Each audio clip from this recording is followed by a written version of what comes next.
Back to keeping it 100 with MiLo. I'm Miles Lockridge, and my vision for this show is to be a vessel and an instrument for light, through encouragement, storytelling, and shared experiences as I grow into my 20s. I wanted to start out this week's episode with maybe my favorite quote. It's from Teddy Roosevelt, arguably my favorite president. Um, I don't need to go into details on that, but yeah, it's from Teddy Roosevelt. It's his speech, "Citizens in a Republic." So he's giving this speech, I want to say in France, and it's just stood the test of time and is arguably so applicable to so many different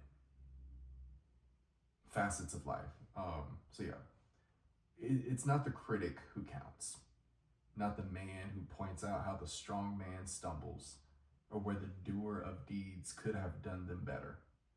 The credit belongs to the man who is actually in the arena, whose face is marred by dust and sweat and blood, who strives valiantly, who errs, who comes short again and again, because there is no effort without error and shortcoming, but who does actually strive to do the deeds, who knows great enthusiasms, the great devotions, who spends himself in a worthy cause, who at the best knows in the end the triumph of high achievement, and who at the worst, if he fails, at least fails while doing and daring greatly, so that his place shall never be with those cold and timid souls who neither know victory nor defeat. And I love this quote. It's the man in the arena quote. It's one of the most quoted speeches, easily Teddy Roosevelt's most quoted speech, but he goes against the idea of, so essentially what he's talking about, the speech as a whole is, so he's speaking in France and is referencing the French Revolution and how both the American Republic and the French Republic were born out of revolting against tyrannical monarchies. And he is essentially saying our republics exist because people dared to try. They didn't care about how other countries would view them, how other people or even their peers and neighbors would see them. They tried and they succeeded. And we should do the same as participants in our republic. And we shouldn't just allow things to happen and criticize when things don't necessarily go our way. We should be actively shaping the world we want to live in. And I just love how chalant and passionate this speech is. And that's just a snippet of the speech, but I think about it all the time. I thought about it a lot when I was student teaching, just because you're under such scrutiny. And even in sports, I think about it in sports all the time, because you're under a microscope, you're under such scrutiny and criticism, but you're the one that's actually doing it. You're the one that gets the satisfaction of success, or even the pain of failure. But it's not numbness. It's not timidity. I don't think that's a word. Timidity. I mean, you know what you know the vibe. But like you tried. You wanted something. You worked for something. You cared enough to want to get better if you failed. Or even if you did succeed, you wanted to succeed again. In my youth, I have made a lot of mistakes. then I'm bound to make more. Like I can't let someone else's perception of me cause me to hesitate going forward for what it is I want in life. A lot of this episode is a thought out follow up to like the last 2 to 4 minutes of last week's episode. So if you want to go back and listen to that to get an update or at least context of where I'm coming from, because this is a lot more toned down and almost polished, I want to say, from what I was saying last week. I don't like I definitely like will die on that hill from last week, but yeah, this is more planned. But yeah, so there was a lot on my mind, but I want to spend a full episode on the idea of what it looks like to pursue greatness in your 20s. First off, I want to talk about defining greatness. I think there are a lot of definitions of greatness. Actually, I want to pull up what Google will say. Because I think there's just so many ideas. I'm curious what greatness meaning. The quality of being great, distinguished, or eminent. What is the true meaning of greatness? The quality or state of being great, as in size, skill, achievement, or power. I was having this conversation with someone about my pursuit of greatness, and I don't know if I said this last week, but I was up, I couldn't sleep one night, and I wrote all this down in my notes app. So I was sharing that, and so we were talking about my pursuit of greatness, and as we were talking about it, they stopped me to ask what my definition of greatness is, because it sounds like I'm equating greatness to achievements or accomplishments. And part of me does see greatness as doing great things. Another part of me sees greatness as the ability to inspire others to find their own greatness, as kind of like a domino effect. And in my conversation, my friend tells me that whether I inspire others or not is out of my control. So I can't determine or categorize my own greatness based on that. Something so far out of my control. In my core, like if I really sit with it, I see greatness as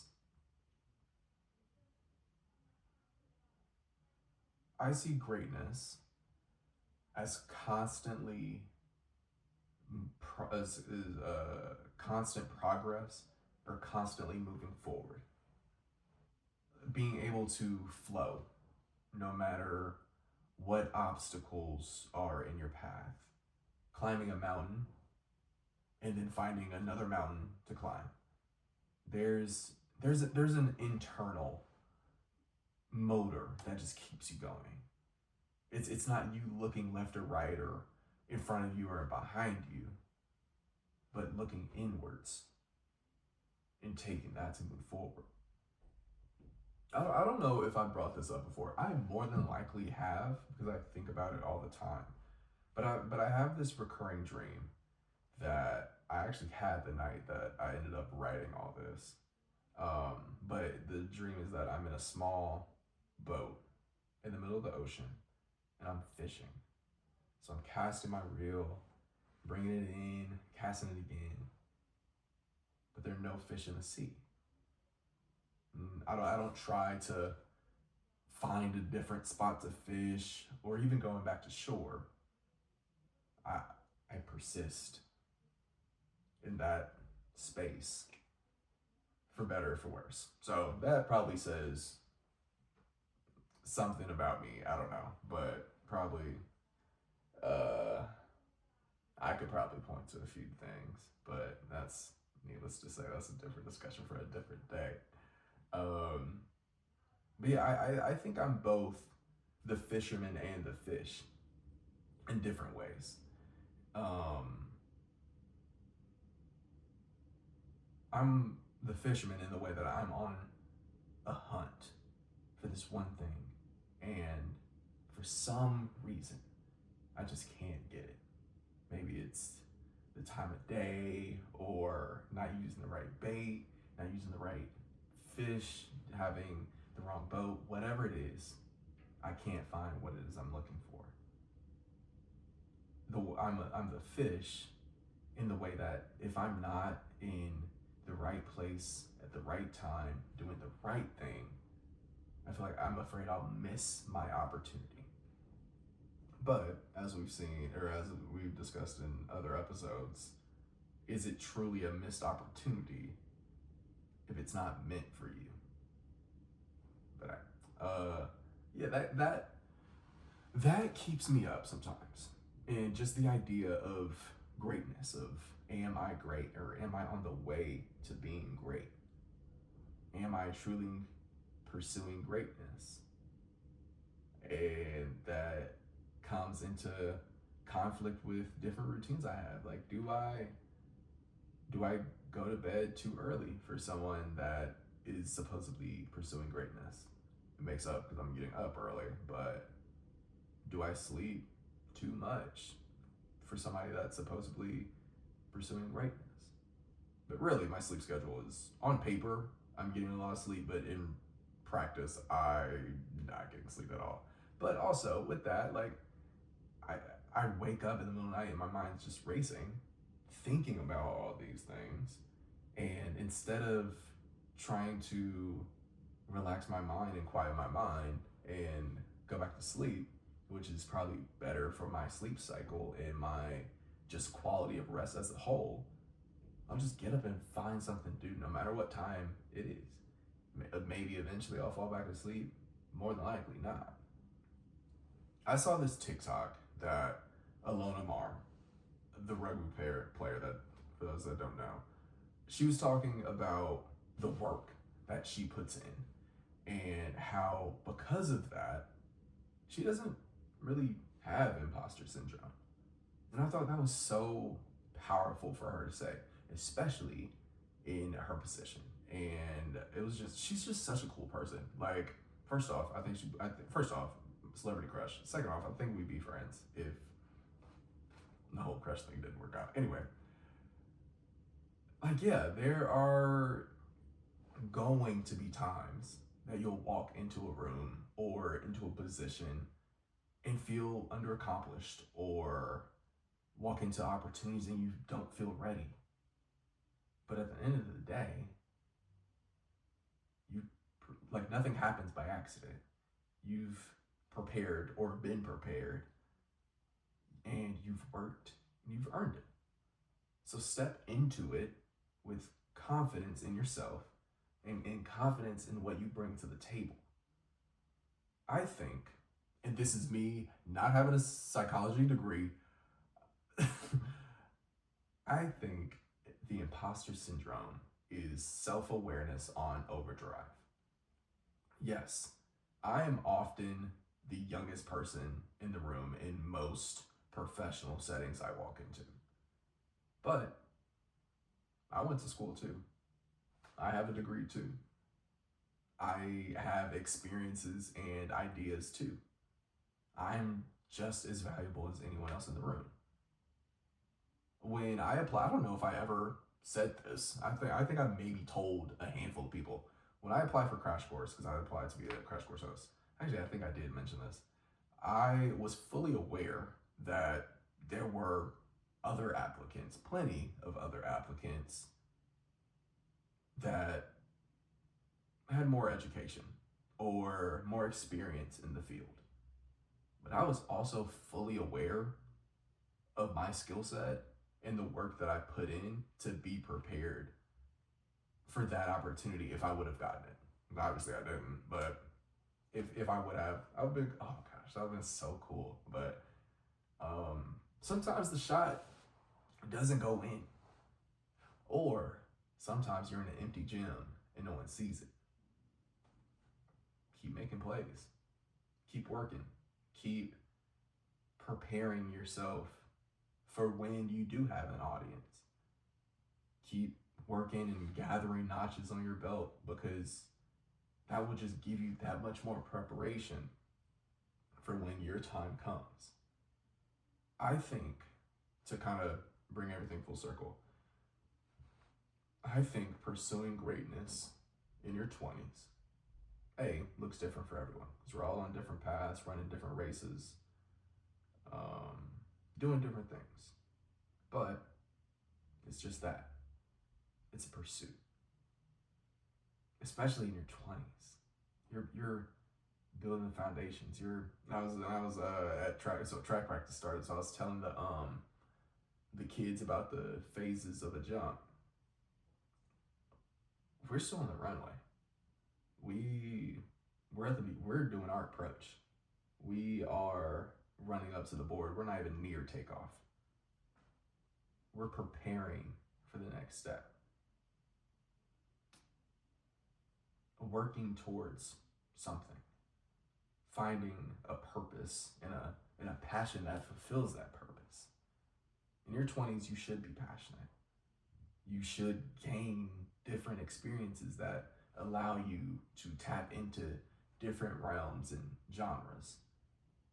I think you should be a multi-hyphenate in your 20s. I think you should do things and find hobbies and broad array of hobbies and interests that diversify your skill set so that you can be prepared to step into whatever role you're called to.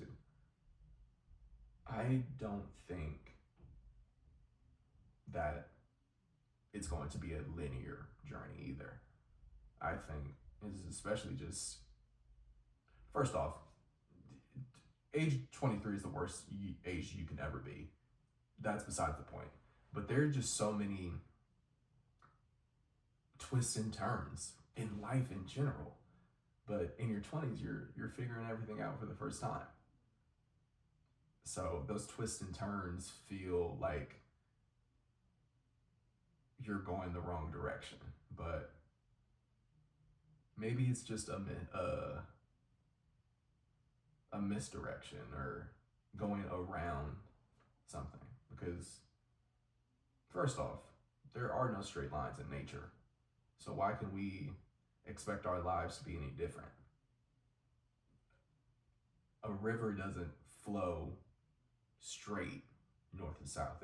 It winds and it has bends and it curves.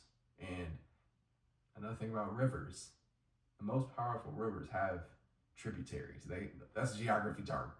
They have smaller rivers. They have surrounding rivers pouring into them. And then they pour into the ocean, which could be a metaphor for humanity.